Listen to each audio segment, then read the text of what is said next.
بسم الله الرحمن الرحيم. الحمد لله والصلاة والسلام على رسول الله وعلى آله وصحبه ومن والاه. عزیزان و خۆشەویستان، میوانانی ماڵی پەروەردگار،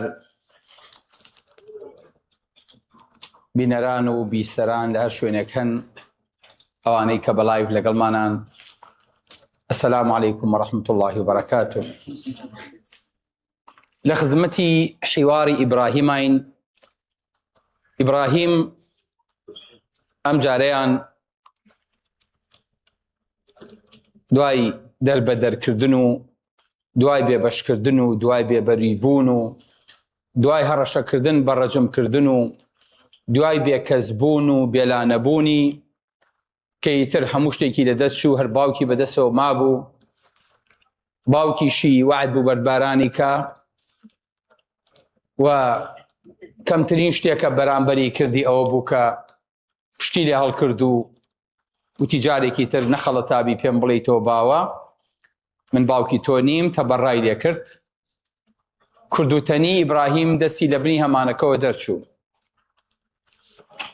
با بزانین لەم کاتەیە کە هەموو شتێک دەستبەرداری ئیبراهیمە بێ، خوای گەورە چی بۆ ئەم عەبدەی خۆیەکە؟ خوای گەورە بۆمان باسەکە فەرمێ: وإذ قال إبراهيم لأبيه آزر أتتخذ أصناما آلهة.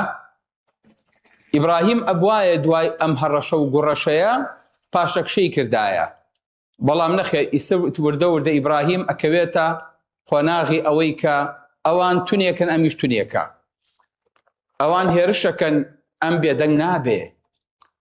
ئەمەش تاقە و توانای داعیە، خەڵکێکە بێ بۆ خوا بژی.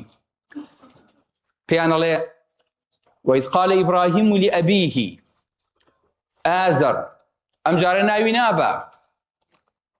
لە حەڵقەکانی ترایی یا ئەبەتی یا ئەبەتی، نە ئەم جارە بە خۆی و بە قەومەکەشی ئەڵێ إني أراك وقومك في ضلال مبين.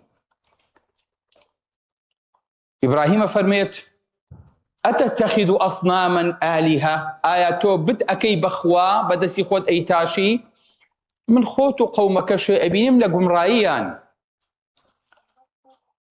واتا موركي قمرائي، موركي نفامي، موركي نزاني. يعني إيوة چند زور بن، چەند دەنگ دەرەکانتان زۆر بێ، چەند خەڵکتان لەگەڵا بێ، چەند موچە خۆرتان هەبێ، چەند قووەت و هێز و دەسەڵاتتان هەبێ، هەر هەمووتان گومڕان.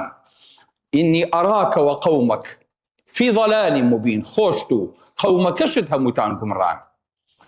بەڵێ کە ئەم دەرگایە لە خۆی دائەخایی تر مەجالی گەڕانەوەی نامێنێ بۆ ئەوەی کە بێتۆنا ئەو کۆمەڵگایە، کۆمەڵگاکە وەریگرنەوە، چونکە ئەم بە کۆمەڵگایە بە هەمووی ئەڵێ ئێوە گومڕان، بە باوکی شێوە. ئەنجا کە ئەم دەرگایی بەسڕوا داخرێ، خوای گەورە دەرگای ئاسمانی بۆ وەکاتەوە فەرمێ: وكذلك نري إبراهيم ملكوت السماوات والأرض وليكون من الموقنين. خوای گەورە فەرمێ ئەنجا ئێمە دەرگای ئاسمانەکانمان بۆ ئیبراهیم کردەوە، مەلەکوتی خۆمان و دەسەڵاتی خۆمان پێنیشاندا. ئیبن عەباسە فەرمێ خوای گەورە دەرگای ئاسمانەکانی یەک لە دوای یەک بۆ ئیبراهیم کردەوە، هەتا وەکو عەرشی بینی، گەیشتە ئەو پلەیە. هەندێکە فەرمون بە چاوی سەر بینی، هەندێکە فەرمون نە بە چاوی دڵ بە بەسیرەت بینی، هەندێکە فەرمون نە لە خەوا پیشانیاندا. ئیبراهیم لە ئاسمانەوە وردە وردە سەیری ئەرزێ کرد، گەڕا ئەو هەموو مەجەڕانە، ئەنجا مەلەکوت جیاوازە لە مولک. فەرقیان چییە؟ ئەوەلەم ينظروا ئەفەلەم ينظروا في ملكوت السماوات والأرض. دوو جار لە قورئانە باسی مەلەکوت هاتووە، لەم باسی ئیبراهیما و لەگەڵ ئەفەلەم ينظروا في ملكوت السماوات والأرض.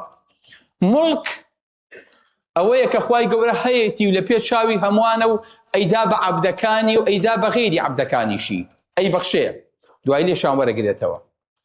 مەلەکوت شتێکە لە مڵک گەورەترە، ئەوەیە کە ئینسان نەبینیوێتی، نە عەقڵی بۆی چووە، بەڵام خوای گەورە خاوەنێتی و ئەمەش نابەخشرێ. هیچ عەبدێکیش نەیبینیوە، بەڵام خوای گەورە ئەم دەرگایە بۆ چی ئەکاتەوە؟ بۆ ئیبراهیم ئەکاتەوە. هەتا وەکو مەلەء الأعلا ئەبینێ، مەلەء الأعلا کۆمەڵێک مەلائیکەتی پاکی خوای گەورە دایناون ئیشی زەوی ئیشی دنیای داونەتە دەست، شتەکانیان نەیاتێ ئەتەدری فیمە یەختەسیم المەلەء الأعلا، لیژنەیەکی لە ئاسمان دروست کردووە کاتێک کە ئێمە هاتینە سەر زەوی، پرسی بەو مەلەء الأعلایە نەکرد، یاخود ڕاوێژی پێکردن فەرمووی ئینی جاعل فی الأرض خەلیفە. هەرچی شتێ لە دنیاە ڕووەدا لەو سەرۆکایەتی ئەنجومەنی وەزیرانە و ئالەویانەوە ڕووەدا، لەو دەسەڵاتەوە، بەڵام هەمویان لەژێر دەسەڵات و ڕکێف و زانیاری و عیلمی خوای گەورەیان. ئیبراهیم هەتا ئەوەی بینی، سەیری مەلەک الأعلای کرد، مەلەء الأعلای کرد، سەیری ئەو هەموو مەلایکەتە، سەیری ئەو هەموو ئەستێرەیە، سەیری ئەو هەموو کاکێشانە، سەیری ئەو هەموو مەجەڕەیە. ئیبراهیم زەوی زۆر لابچووک بووە، دنیای زۆر لاقەتیس بوو، زانی ئەوە نییە کە ئەمان دنیا تێگەیشتون و لەم زەویە بچکۆلەیە هەوڵەدەن و ئجا هەوڵەدەن ئەستێرە و مانگ و ڕۆژ پەرستن. ئەها خوای گەورە فەرمێ وەکەذالک نوری ئیبراهیمە مەلەکوتە السەماوات والأرض. ئەم مەلەکوتە پیشان هەموو کەسێ نادرێ. پێغەمبەری خوا صلی الله عليه وسلم کە بەرز بۆ ئیسرا و میعراج، ئەویش مەلەکوتی ئاسمانی بینی.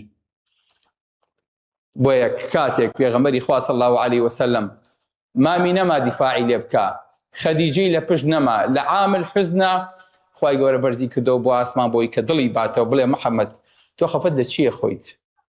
باسی دنیا نییە، دنیا کەیهی ئەوەیە کۆڵی پێوە هەڵگری. ئێمە ئەزانی چیمان هەیە لەم ئاسمانەیە، ئەزانی چیم بۆ دروست کردویت، ئەزانی دەسەڵاتی خوای گەورە چییە. خۆشەویستەکانم ئێمە لەمە تێناگەین. خەڵک وازانەیە خوای گەورە مەلیکێکە و پاشایەکە و کۆمەڵێ ساڕۆغ و کۆمەڵێک تیاری بەدەسەوەیە، یارمەتی بەندەکانی خۆیان لە کاتی لە قەومانە. کورە بەخوا برام زۆر غەڵەت تێگەیشتوین، زۆر غەڵەت حاڵی بووین ئەگەر وا حاڵی بووین. عولەمایان ئەم حەجمی ئەرزە کە ئەخوێننەوە ئەفەرمون ئەم زەویە بۆ خۆی شتێکی زۆر زۆر بچکۆلەیە کە خوای گەورە دروستی کردووە. کێشانەی من و تۆ لە زەویە بە مەترە، زۆرمان بۆ بێ بە کیلۆمەترە، زۆرمان بۆ بێ بە میلە، لەمە زیاترمان نییە. کێشانەی مەجەڕەکان لە ئاسمانە بە سەنەی ضەوئیە. یعنی چی؟ یعنی تیشک لە یەک سانیەیە چەندێکە بڕێ؟ چی؟ چەندێک؟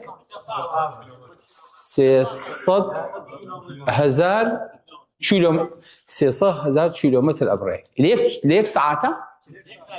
یەک سانیە. لا إله إلا الله. بەحسێ بیکەین، ئەگەر بیکەین بە سەعاتێک کابێ زەربی چەندی کەین؟ زەربی 60 کەین، دوای زەربی 60 کەین بۆی بێ بە دەقە، دوای بێ بە سانیە، وایە؟ دوای ئەگەر بمانەوێت زەربی ڕۆژی کەینێ بێ بە چەند؟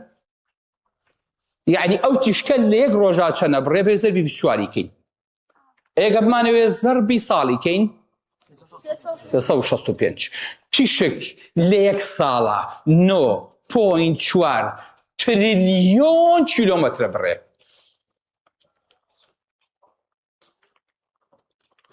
ئەقل ڕێکەوەستێ 9.4 12 سفر قەرەپاڵی. عولەمایانە فەرمون تیرەی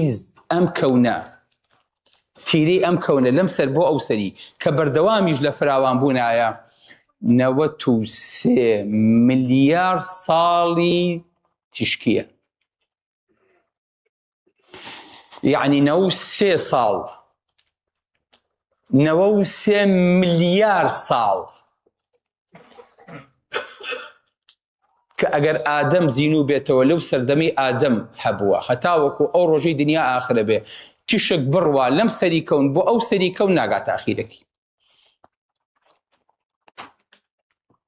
ئێمە هەمووی 20,000 ساڵە لەسەر زەویین بە ئادەمیشمانەوە. باسی چیەکی باوکە گیان بۆ من؟ تۆ زانی لەگەڵ چیا مامەڵاکەیت؟ لەگەڵ خوایەکە کە ئەمەی هەیە، ئەمەش کوێیە؟ ئەمەش ئاسمانی یەکەمە. وەلەقەد زەیەنە السەماء الدنیا بمەصابیح. ئیبن عەباسە فەرمێ ئەم هەموو ئاسمانی یەکەمە کە بریتیە لەم 93 ملیار سەنەی زەوئیە یەکسانە بە یەک حەلەقە، یەک ئەڵقە لە چاو ئاسمانی دووەمە. ئاسمانی دووەمیش بۆ ئاسمانی سێیەم. ئەفەرمێ هەموو ئەمانەی کە مەخلوقیشن لەژێر کورسی خوای گەورەیە کۆبوونەتەوە هەمویان یەکسانن بە یەک حەلەقە لە چاو کورسی خوای گەورەیە کە شوێنێکە بەس قاچە خاتە سەری.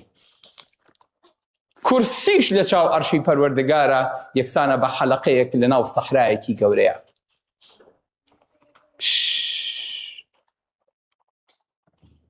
ئێمە چ میکرۆبێکین؟ ئێمە چ جانەوەرێکین؟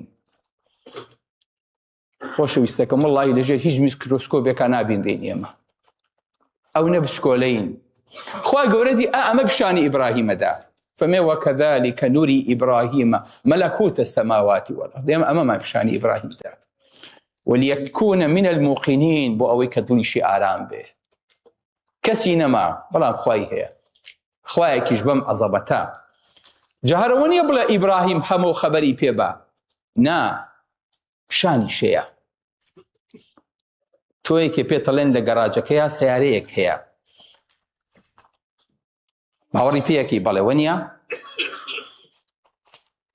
ئەگەر خۆ بچی بە چاوی خۆ سیارەکە ببینیت زیاتر دڵنیابی سیارەیەکی لێ وایە؟ ئێگەر ئیشی پێ بکەیت و جوولەی بێت و خۆ سیاقەتەکەی کەیت و بێنیتە دەرەوە ئەوە زۆر زۆر دڵنیابی کە ئەوە سیارەیە. خوای گەورە فەرمێ وەلیەکونە من الموقینین، بۆ ئەوەی کە زۆر زۆر دڵنیابێ دەست و چاو و جۆ هەمووی کارکە هەموو ئەم شتانە ببینێ. ئەمەش دەست هەموو کەسێک ناکەوێت. پێغەمبەری خوا صلی الله علیه وسلم ئەوەنە نزیک بۆ لە ڕۆژی ئیسرا و میعراجە فەرمێ جۆم لە نووسینی قەدەری مەلایکەتەکان بوو کە شتیانە نووسی. جۆم لە جێڕەی قەڵەمەکان بوو. زەی قەڵەمەکانە نووسن چی؟ ئەفەرمون فڵان کەس کاتی مردنەکەی هاتووە، فڵان مناڵیژە بێ لە فڵان ڕەحمان دروست بێ، فڵان شەڕیش ڕۆدا، فڵان گرانی ڕۆدا، فڵان کێشە ئەبێ. هەر هەموو ئەو شتانە لە ئاسمانە بە نووکە قەڵەمە کرێ. ئەمری خوای گەورەش لە بینی کاف و نونایە. نەخێر، کون لە بینی کاف و نونانی دوو کەلیمەیە. إنما أمرنا إذا أراد شيئا، إنما أمره إذا أراد شيئا أن يقول له شيء كن، فالمي ببا أبي بدوايا فيكون. أي أجرنا لا يكون بس بيه ببي. هر أودو كلميش دو أودو حرفش بكارني يعني أبي أنا أبي أبي. إنت إبراهيم تو خميك ده بەتەنیانیت لەم کەونەیە هەر ئەم کۆمەڵە دوو لە ڕێەوە بوودەڵەیەت ژایەتی تەکا.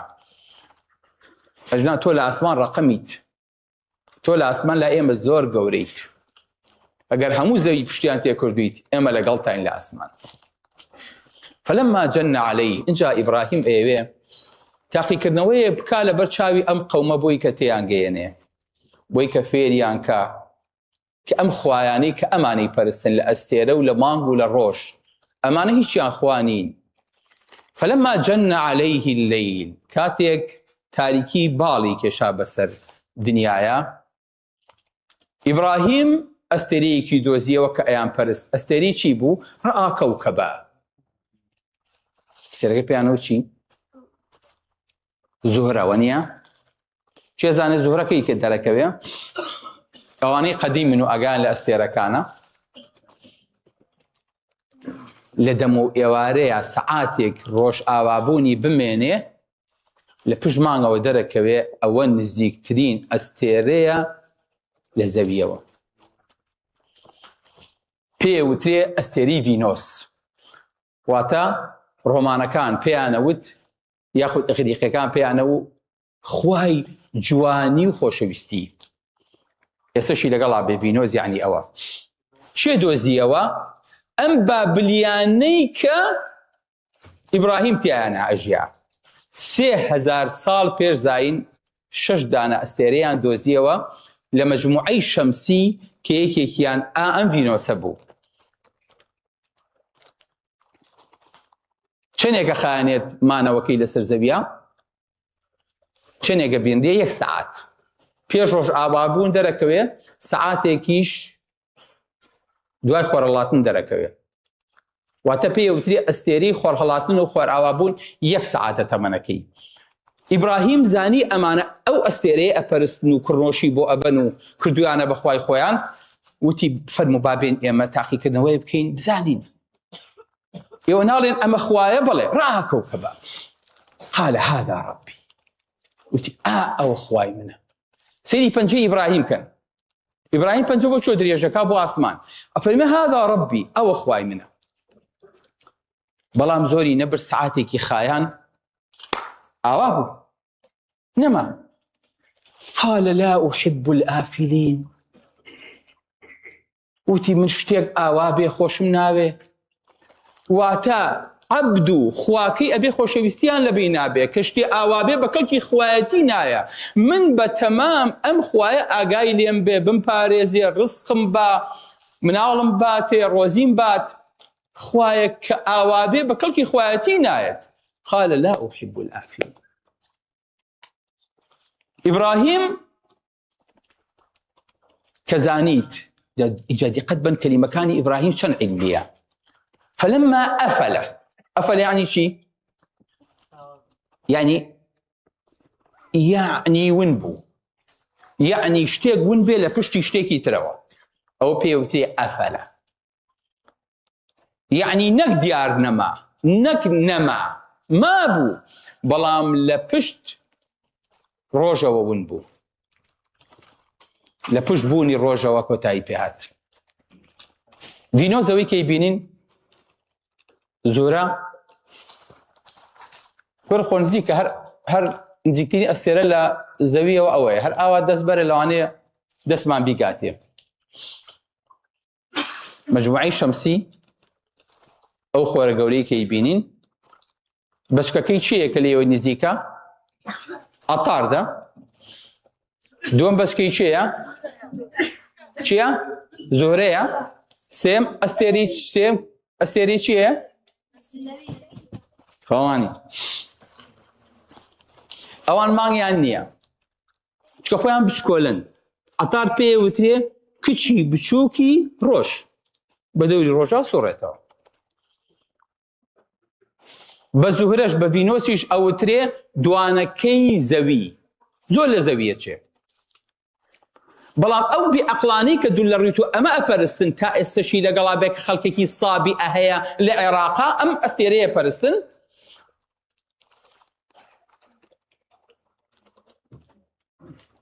ئەم ئەستێرە بە کەڵکی ژیان نایە. بۆ یەکەم ئافەریم هەموو دووەم ئۆکسیدی کاربۆن و کبریتە. دووەم لە خۆرەوە نزیکە، دەرەجەی حرارەکەی چەندە؟ دەرەجەی حراری خۆمان چەندە؟ ئینسان 47 37 بیکە بە 47. ئینسان لە 47 ئاژی؟ هیچ ئینسانێ لە دەرەجەی حرارەی پلەی گەرمای بەرز بێتەوە بۆ 47 ناژی.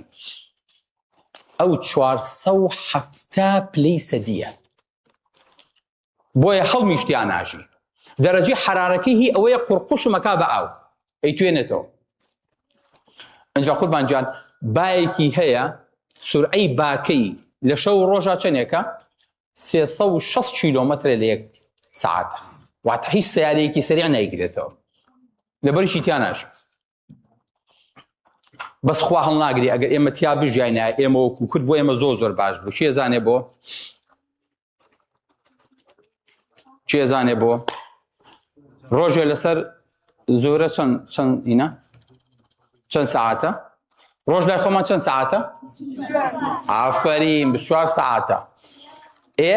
ئەی ڕۆژ لەسەر زۆرە چەند سەعاتە؟ ڕۆژ لەسەر زۆرە چەند سەعاتە؟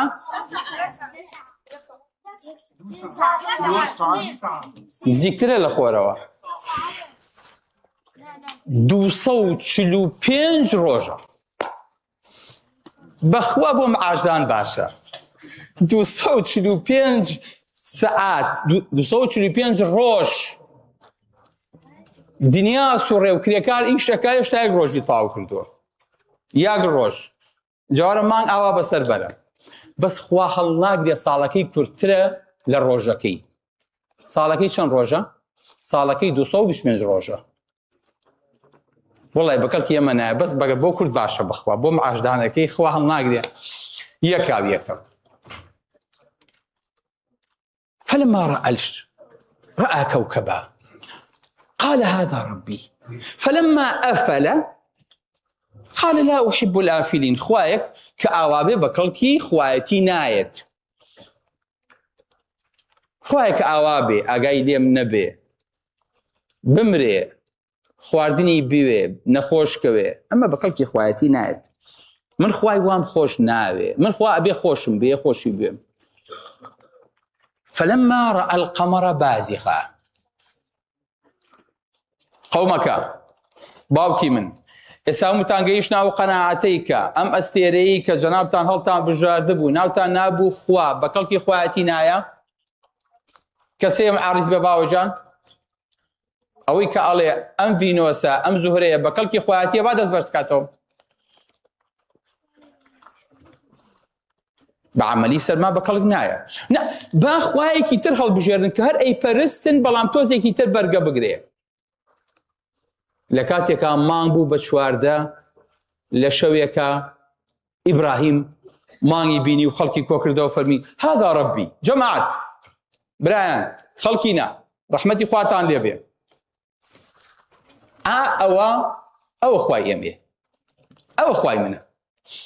دیقەت بن ئیبراهیم دەست چۆن بەرز دەکاتەوە، دیقەت بن دەست ئاوا بەرز دەکاتەوە فەرمێ هذا ربی، ئەوە خوای منە. بریتە لە شەو وردە وردە مانگ چی لێیە ئاوا بێ 7 ساعات بە ئاسمانەوە بێ و ئاوا بێ لە کەلەوە کە ئاوا بوو قال يا قومي لئن لم يهديني ربي لأكونن من القوم الضالين. والله قومك ئەگەر خوای گەورە هیدایەتمان نەیە هەر هەموو مەسەلێ شەواوی واتە وردە وردە لە خواکانەوە خۆی کشانەوە وردە وردە پاڵی دایەوە بەخواوە هەر کەسێکیش بێوێ هیدایەت وەرگرێ ڕوو بکاتە هەر شوێنێکی زەوی بڵێ خوایە قیبلەنماکەی ڕاستیەکەی دینەکەی خۆتم پێ نیشان بە. چ دینێ لەسەر زەویە ڕاستە؟ واللهی خوای گەورە ڕێی حەقی پێ نیشانەیە. لئن لم يهديني ربي ئەگەر خوا ڕێگەم پێ نیشان نەیە واللهی ڕێگەم لێو نەبێ. دوایی فەرمووی لأكونن من القوم الضالين، گمڕا ئەبم ئەگەر خوای گەورە ڕێگەم پێ نیشان نەیە. جا فلما رأى الشمس چی؟ ئەوانەی عەرەبی ئەزانن. فلما رأى الشمس بازغة، اینجا وەستاتانی و ڕۆی لێ هات و ڕۆژ هاتە ناوەڕاستی ئاسمانەوە. ڕۆژ هەڵهات قال هذا ربي هذا چی؟ ئەکبەر. فەرمووی ئەوە خوای منە، ئەوە گەورەترە. باشە خۆمانگ لە زوهرە گەورەتر دیار بوو، بۆچی بە مانگی و نەوت وتی بڵێ ئەمە ئەکبەرترە؟ چکە ئیبراهیم ئەزانێ مانگ لە زوهرە گەورەتر نییە، با لێشمانەوە نزیکترە و گەورەتر دەربکەوێ. بەڵام ڕۆژ لە هەمیان گەورەترە. بۆ چێزانێ وەزنی ڕۆژ چەندێکە چەند ئەونی زەویە؟ 333,000 ئەو نەجاری زەویە. واتە ئەگەر ڕۆژ خێنە یەک تای تەرازووەوە پێویستەکات چەندی وەکو ئەم زەوی ئێمە لە بەرامبەریا دانین بۆ ئەوەی کە تەرازۆکە ڕاگرێ 333,000 زەوی دابنین بۆی کە بەڵانسەکە ڕابگرێ. سبحان الله. قال هذا ربي هذا أكبر، ئەوە خوای منە، ئەوەش لە هەمویان گەورەترە. قسەکەی ئیبراهیم تەواو بوو لە ڕووی عیلمیەوە، تەواوە. فەرمی ئەمە گەورەترە، واتە ئەمە هەم لە زوهرە گەورەترە هەم لە مانگ گەورەترە، بەڵام مانگ لە زوهرە گەورەتر نییە، با گەورەتریش دەربکەوێ.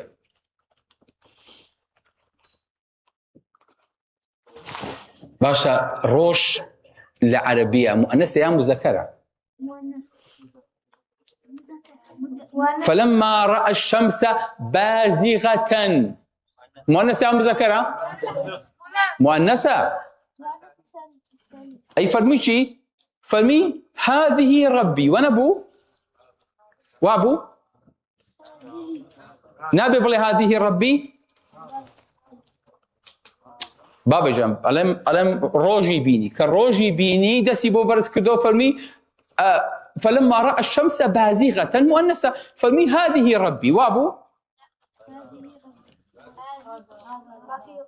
شنك صلي هذا شنك صلي هذه ربي.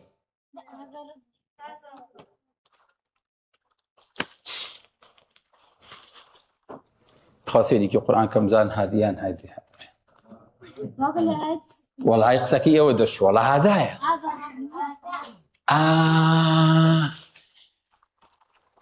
كل إبراهيم دست بو مانگو روجو خور دريج ناكا. إبراهيم دست بو أسمان وبو خوا دريجا قال هذا ربي. أجنا أبويا بروجي بوتايا هذه ربي. بلام ده هيش شوينيكا بمؤنث باسي ناكا هذا زراكي شبو خواي جورا. قال أو خواي منا بس خلق واتي قاعد زراكي شبو أوانا. فأبويا إبراهيم أما بدرو نازاني لكاتيكا درو كان يخوي لقيامته باسك على مسي دروم كردو أما أندرونيا بو شكو أصلا أو ئاماژەی بەمانە نەکردو ئاماژەی بەخوای خۆی کردو توێتی ئەمە خوای منە. ئەگەر تا ئێوارەش پەرست بینی هەر خوای پەرستووە ئەمانەی نەپەرستووە. بەڵێ خۆشەویستەکانم ئەمانەی کە باسمان کرد هیچی هی ئەوە نین ئینسان بیان پەرستێ لە پاڵ خوای گەورەیە. ڕۆژێ بەو گەورەیە دروست کراوە تاقەیەکی پێیە بۆ ئەوەی کە تاقە و وزە و گەرمی با بە من لەسەر زەویە. ئیشی ئەمەیە هی ئەوە نییە بیپەرستم. ئێمە لەمەیە تووشی هەڵەپەرستنی بەندەکانە بین هەر شتێ خزمەتی کردین وازانیە بێ بپەرسترێ. ڕۆژ خۆی ئەسووتێ بۆ ئەوەی کە ئێمە گەرم کاتەوە. گەرمی ناو ڕۆژ چەندێکە؟ ناو جەرگی ڕۆژ حرارەکەی چەندێکە؟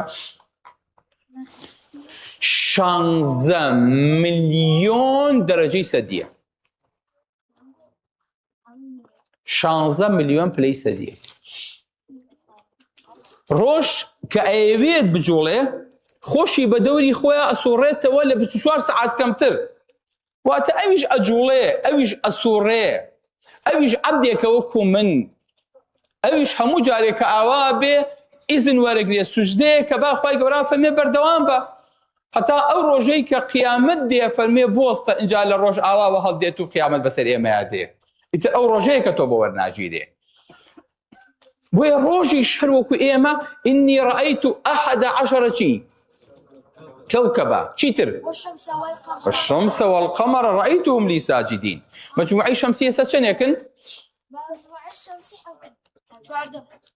مجموعي شمسی هەتا ساڵی 1739 چەند بوو؟ 6 دانە بوو. لەو کاتی بابلیەکان و جەماعەتی نەمرود و قەومەکەی ئیبراهیم دۆزی بیانەوە 6 دانە بوون. دوای بەم دوای 300 ساڵ لەمەوە پێش وتیان وەڵا نەوەڵا حەوتن. دوای ساڵی 1800 وتیان نەوەڵا 8. ساڵی 1930 وتیان نەوەڵا 9. سە مەجموعی شەمسی چەنە؟ ئێستا 9. بەڵام یوسفەڵێ چی؟ ئینی ڕەئەیت چی؟ ئەحەد عەشەرە یعنی دوو ئەستێرە ماوە هێشتا دوو شوێن ماوە بدۆزرێتەوە دوو کەوکەبی تر ماوە بدۆزرێتەوە. والشمس والقمر رأيتهم لي ساجدين. ئەمەشە بێ کەشف بێ. کەواتە خۆشەویستەکەم ئەگەر ئینسان چاک بێ یوسف ئاسا و ئیبراهیم ئاسا بێ ئەبێ مانگ و ڕۆژ و ئەستێرەکانیش سوزدەی بۆ بەرن. نابێ ئەم سوژدە بۆ ئەمانە بەرێ. چکە ئەمانە بڵێ شتێکی ڕق و تەقن بەڵام خوای گەورە گیان و ڕۆحی تیا دروست کردوون. هاوتەری بن لەگەڵ ئینسانە. بۆیە ئیبراهیم ئەفەرمێ چی؟ ئەفەرمێ ئینی وەجەهت ئەفەرمێ قەومەکەم جۆ بگرن. قال يا قوم إني بريء مما تشركون. كروش آوابو انجا فمي قومكم من بريم لو إيكي أوي برستن أوي كإيوة بخوايا زانن بخواي نازانم من بريم واتمن احتراب بو دستوري وياسا وريسا وخواني إيوة ناكم كبرستان كردتو ئەوەی ئێوە سوزدەی بۆ بن من بە عەبد دێزانم شایستەی ئەوەی نابینم کە سوزدەی بۆ ببرێ. إني بريء مما تشركون إني وجهت وجهي للذي فطر السماوات والأرض من سوزدبو أو أبم كأسمان بروجو مانغو أستيركانو بهمو كونو فضا ودرستي كردوا بزوي شوا كأيميتي عجين من سوزدبو بووي كأميل لنبو بديه ناوا إبراهيم أشيت سرسر شاوكا كأخواي قوريا ناچە خۆی بە شتی لاوەکیەوە دیقەت بە مناقەشەکانی ئیبراهیم هەمووی لە سەمیمایە خۆی بە شتی لاوەکیەوە مەشغوڵ ناکە مناقەشەی خواکانەکا لەگەڵیانە مناقەشەی ڕێباز و دەستور و یاساکا لەگەڵیانە ئینی بەریء مما تشریکون من بەریم لێوەی کە ئێوەی پەرستن وحاجه قومه جا قومەکەی چوون بە گژیا دژایەتیان کرد لیان قبوڵ نەکرد دژایەتەکە ئەو نەقورس بوو قال أتحاجوني في الله وقد هدان بمد بدو شدة كوليان لنا آية همو شوية ديبيت همو شوية ميزقرت همو شوية مناقشة همو روجه شو روج بو باسو خواز إبراهيم لقل كومالك مناقشة يهبو بلام إبراهيم بتنيا خوي بو تناند نابو جوانا كجلوان بو قال أتحاجوني في الله وقد هدان خواهي قوله هدايتي داو مناقشي چيم لقلا أكن ولا أخاف ما تشركون به إلا أن يشاء الله ربي من لو ناترسم إيوه ببتكان وبخواكان إخوتان بمترسين لكاتيكا إيوه لأخواكي من ناترسن إيوه هموتانا بيبترسن وبقرن وبرقي حق فأي الفريقين أحق بالأمن كمان أبي آسودترو آرام تربينو آسايش تربين ظلمان الذين آمنوا ولم يلبسوا إيمانهم بظلم أولئك لهم الأمن إيما أبي ضل آرام تربين لإيوة إيوة ببتكاني خوتانا ما انترسينا من بخواتان ترسينا واتخواكي إبراهيم لسرو ترو قورة تربو لوجنا ترسم كي إيوة تهديدا في أكنو بيلي لي أكنوا بل إخوائي قورا جاء لأخيرا فمي وتلك حجتنا آتيناها إبراهيم على قومه مو بلغانا بوك خوما دابو ما ندسي إبراهيم نرفع درجات من نشاء إن ربك حكيم عليم هركسي بمانا ولا دنيايا برزكينوا خواهي قورا إبراهيم يوابرس كردا ولا دنيايا كافر مي ولقد آتيناه ولقد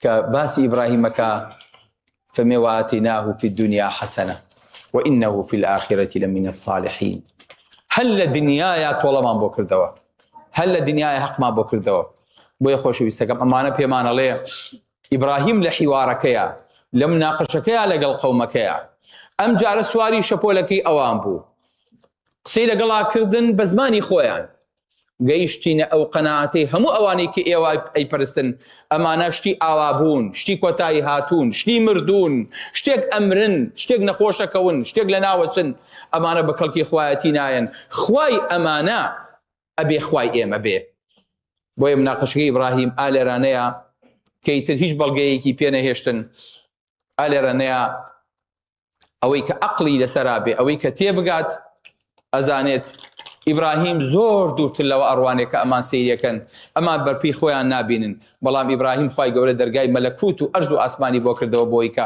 بە هەموو شتێکا بڕوانێ کەواتە ئێستا ئیبراهیم بەم دەرزە بەم پەندە وانەیەکی فێری قەومەکەی کرد ئەی چی فێری ئەمە کرد بەڵێ تەوحیدی فێری ئەمە کرد دەم خۆش یەک تاپەرستی دووەم بەڵێ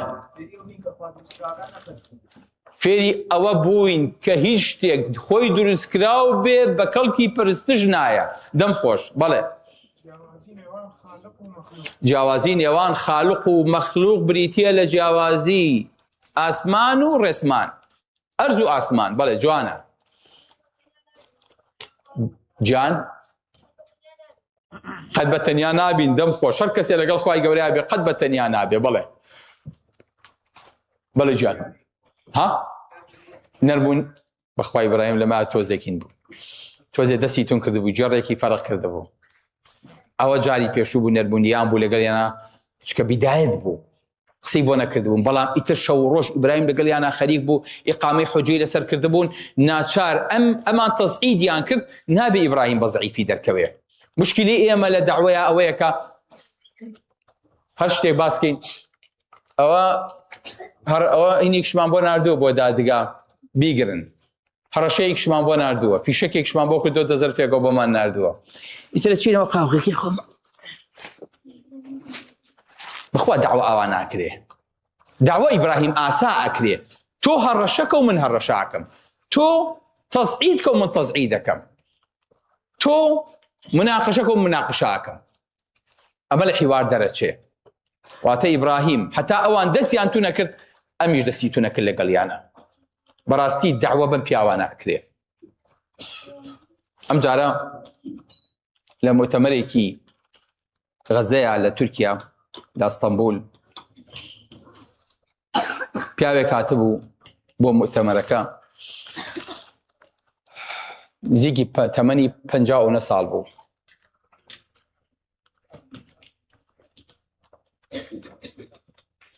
زیاد لە 40 ساڵ بوو لە سژنە بوو بە گەنجی خراپ بۆ سژنەوە بە پیری دەریان کرده بوو وازیان لێ نابوو کە دوای ئاوا وشی بیان بەڵام ئەو حەماسەتەی ئەو قسەی پێ ئەکردو ئەو هەڕەشەی پێ ئەکردو ئەو گەرمیە ئەو ڕۆژەیە کە گرتویانە ئەو نە شۆڕژگێر بوو ئێمەش 10 ساڵ بەناحەق ئەمان خانە سژنەوە لەسەر هیچ لەسەر قسەکان و حیواری ئیبراهیم دوایی کە بەرە بین وەڵڵی زۆر سپاسی کاک سەرۆک فڵان کەسەکەین کە پیاوەتی لەگەڵا کردین ئەی پیاو چەند ساڵێک چێتوی خستۆزە سژنەوە بە خۆڕایی یەکسەر تەنازولەکەمان حازرە بۆ سڵتە و بۆ دەسەڵات ئەبێ وەکو ئیبراهیم بین هەتا ئەو زمانی تونکا من زمانم زبرتر بێ نەک ئەو تونیکا من شریکەم نە دعوە بەم پیاوانە ئەکرێ بەڵێ جان